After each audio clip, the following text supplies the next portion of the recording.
ద్వారా మా ఏఎంఆర్పి నల్గొండ జిల్లా రైతాంగానికి నీళ్ళు రాకముందుకే పుట్టంగండి లిఫ్ట్ ఇరిగేషన్ స్కీమ్ అని నాగార్జున సార్ ఫోర్ షోర్ నుంచి తీసుకొని first lift irrigation scheme south east ఏషియాలో స్టార్ట్ చేసినాం అధ్యక్ష.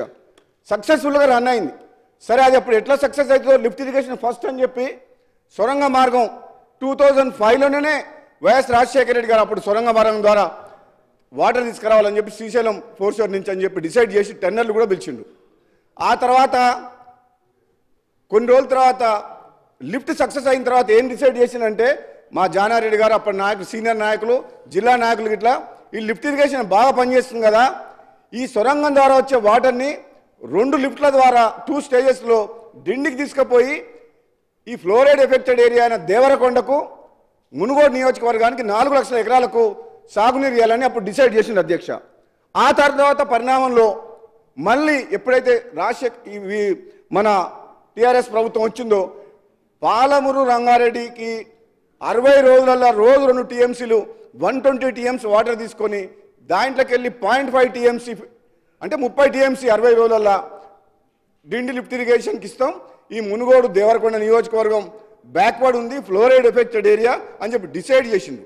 బాధ ఏంటంటే అధ్యక్ష లాస్ట్కు మీకు 2 నిమిషాలు బాధ ఏంటంటే మన హరీష్ రావు గారు ఏం చేసినా నాకు తెలియదు కానీ ఆ కాళేశ్వరం మీద చూపించిన శ్రద్ధ మరి మా ప్రాంతం మీద ఎందుకో వివక్ష నాకు అర్థం కాలేదు. మరి అప్పుడు చాలామంది టీఆర్ఎస్ ఎమ్మెల్యేలు బ్రహ్మాండంగా గెలిచిండ్రు, కానీ ఇక్కడ మాత్రం ఏ ఒక్క ప్రాజెక్టు మీద కేవలం మూసీ ప్రాజెక్టు మీద ఒక 300 కోట్లు ఖర్చు పెడితే ఒక 5 నియోజకవర్గాలకు లక్షల ఎకరాలకు సాగునీరు వచ్చేది. అది వేస్ట్గా పోతుంది, అది మంచినీళ్ళు కూడా కావు. ఒక 300 కోట్లు అది కూడా ఇవ్వలేదు. మాకు లక్ష ఎకరాలకు సాగునీరు నుంచే మా బ్రాహ్మణవేల ప్రాజెక్టుకి ఏమని చెప్తే హరీష్ రావు గారిని గత సభలో అంతకుముందుకు వెంకటరెడ్డి గారు అడిగినా రాజకీయ కోణంలో ఆలోచించిండ్రు. ఇది వైఎస్ రాజశేఖర రెడ్డి గారు కాంగ్రెస్ ప్రభుత్వం స్టార్ట్ చేసిన ప్రాజెక్టు. ఈ ప్రాజెక్టు కంప్లీట్ చేస్తే నకరికల్ మునుగోడు నల్గొండకు వస్తే వీళ్ళ అన్నదమ్ములకు పేరు వస్తుందని చెప్పి ఉత్తమ్ కుమార్ రెడ్డి గారు ఉన్నారు ఇక్కడ.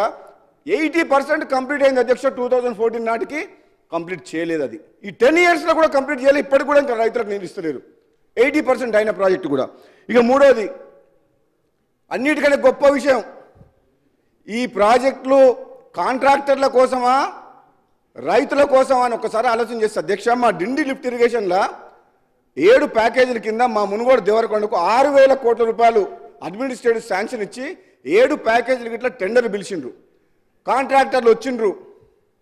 జనరల్గా టెండర్లు పిలిచి అగ్రిమెంట్ అయ్యే లోపల 90% ల్యాండ్ ఎక్విజిషన్ అయ్యి ఉంటే R&R కంప్లీట్ చేసి ఉంటే కాంట్రాక్టర్లు పని చేసుకోగలుగుతారు.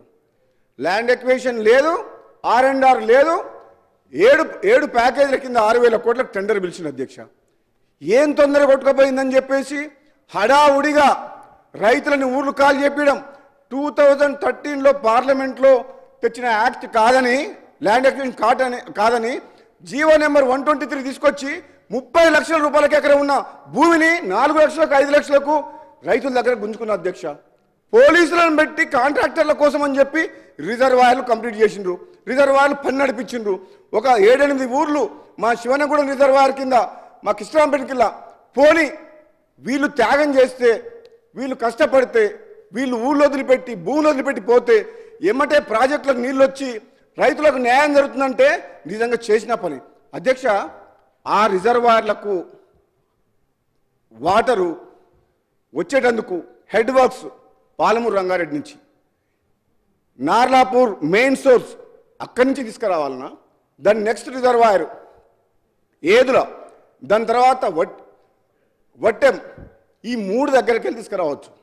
మరి 3 ఆల్టర్నేట్లు ఉన్నప్పుడు ఎక్కడికి వెళ్ళి హెడ్ వర్క్ తీసుకురావాలి వాటర్ అనేది డిసైడ్ చేయలేదు. అక్కడి నుంచి టెండర్లు పిలిచి ఆ హెడ్ వర్క్స్కు టెండర్లు పిలవలే, మొదలు పెట్టలే. కానీ ఇక్కడ మాత్రం రిజర్వాయర్లు కంప్లీట్ చేసిండ్రు. కాంట్రాక్టర్ల మీద ఒక 4,000 కోట్లు ఖర్చు పెట్టారు ఇప్పటి వరకు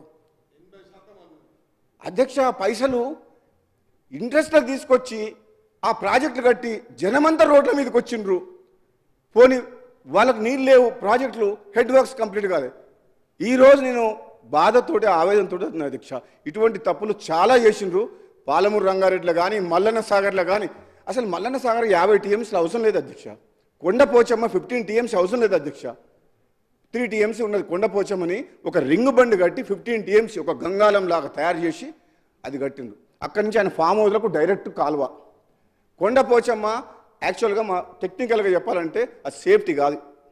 ఆన్ గ్రౌండ్ ఎటువంటి కొండలు లేకుండా 50 TMC 28 కిలోమీటర్స్ రింగ్ బండ్ లాగా బండ్ ఫామ్ చేసిండ్రు. అది సేఫ్టీ కాదు. ఇవన్నీ విషయాలు తెలిసే చేసిండ్రు అధ్యక్ష.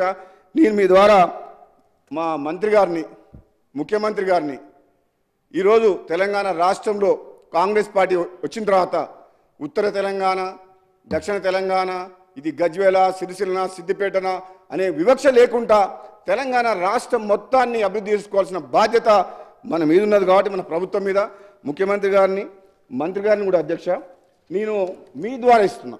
ఎందుకంటే ఈరోజు ప్రజెంటేషన్లో మాట్లాడినప్పుడు జిల్లా మంత్రి అయినా సరే, మా జిల్లా మంత్రి ఉత్తమ్ కుమార్ రెడ్డి గారు ఎట్లా మర్చిపోయారు, మమ్మల్ని మర్చిపోయారు. SLBC పెట్టినరు, అన్ని పెట్టినరు. కానీ మా డిండి, మునుగోడు, దేవరకొండ మన బాలనాయక్ గారు ఉన్నారు అధ్యక్ష. అక్కడ మొత్తం కంప్లీట్ ప్రపంచంలోనే హైయెస్ట్ ఫ్లోరైడ్ మునుగోడు నియోజకవర్గం. సాగునీరు, తాగునీరు విషయంలో చాలా ప్రయారిటీ ఇవ్వాల్సిన కాన్స్టిట్యున్సీ. ఈ 2 నియోజకవర్గాల్లో ఫ్లోరైడ్ ఉంది, ఎక్కువ ఎఫెక్టెడ్ ఏరియా, బాగా కరువు కూడా ఉంది. కాబట్టి ఆ ప్రాజెక్ట్స్ ఆల్రెడీ వాళ్ళు వదిలేసింది గాలికి. ఆ హెడ్ వర్క్స్ ఏదుల నుంచి అయితేనే కరెక్ట్ అనేది నేను కూడా గత 5 సంవత్సరాలుగా రీసెర్చ్ చేసిన, అధికారులతో, ఇంజనీర్లతో రివ్యూ చేసిన ఎమ్మెల్యేగా ఉన్నప్పుడు. గతంలో నేను శాసనసభ్యునిగా ఉన్నప్పుడు చాలాసార్లు మాట్లాడినా వాళ్ళు పట్టించుకోలేదు, కనీసం డిసైడ్ చేయలేదు, టెండర్లు పిలవలే. కనీసం ఇప్పుడన్నా కాంగ్రెస్ పార్టీ ప్రభుత్వం వచ్చింది కాబట్టి మీ ద్వారా ముఖ్యమంత్రి గారిని, మరి గౌరవ నీటిపారుదల శాఖ మంత్రి ఉత్తమ్ కుమార్ రెడ్డి గారిని కూడా వేడుకొని ఈ రిప్రజెంటేషన్ ఇచ్చి అధ్యక్ష ఒక్క నిమిషం అయిపోయిన తర్వాత ఏం లేదు అధ్యక్ష, ఒక 1890 ఒక 2000 crores ఆ హెడ్ వర్క్స్ దగ్గర ఏదో నుంచి ఒక టన్నలు 16 కిలోమీటర్స్ కెనాల్ తీసుకొచ్చి అక్కడ ఉలపరకాడ నీళ్ళు వేస్తే, వాగులు వేస్తే అధ్యక్ష ఈ 7 ప్యాకేజీలు కంప్లీట్ అయిపోతాయి అధ్యక్ష. ఆన్గోయింగ్ వర్క్స్ ఆల్మోస్ట్ ఇప్పుడు ల్యాండ్ ఎక్స్ప్లోరేషన్ ఇప్పుడు అయింది. అది నా మునుగోడు ఉప ఎన్నిక పుణ్యమా అంట. అప్పుడు R&R పేమెంట్ అయింది. ఆ హరీష్ రావు గారే వచ్చి అప్పుడు ఎట్లనే సరే ఓడగొట్టాలి ఓటు, అప్పటిదాకా రైతులు ఎంత మొత్తుకున్న పోలీసులను పెట్టి చేయించిన గవర్నమెంట్ ఆ ఉప ఎన్నిక రాగానే మొత్తం టకా టకా టకా టకా డబ్బులు మొత్తం ఇచ్చేసింది అధ్యక్ష. అవ మా మంత్రి గారు నవ్వుతురు జగదీశ్వర్ రెడ్డి గారు. ఆయనే ఊర్లలోకి పోయిండు. అన్ని పైసలు R&R ల్యాండ్ ఎక్విజిషన్ పేమెంట్ ఒక్క రోజులో టకా టకా టకా అకౌంట్లో పడిపోయినా అధ్యక్ష. 3.5 ఏళ్ళు ఎమ్మెల్యేగా ఉండి నేను అడిగితే పోలీసులను పెట్టి పనిచేసిన గవర్నమెంటు మరి ధనాధన ఎలక్షన్స్ కోసం అని చెప్పి ఇచ్చేసింది. నా పుణ్యం అంట, నా రాజీనామా పుణ్యం అంట. రైతులకు మాత్రం పైసలు వచ్చినాయి అధ్యక్ష. చాలా సంతోషం. చాలా నా రాజీనామా పదవి త్యాగం ఊరికే 570 కోట్ల రూపాయల నిధులు మా మునుగోడు నియోజకవర్గానికి వచ్చినాయి అధ్యక్ష. గొల్ల కుర్మలకు ఎక్కడ కూడా మన రాష్ట్రంలో 2వ విడత గొర్రెల పంపిణీ చేయలే. మామూలుగా అయితే గొర్రెలు ఇస్తారు కదా, నా రాజీనామా పుణ్యం అంటే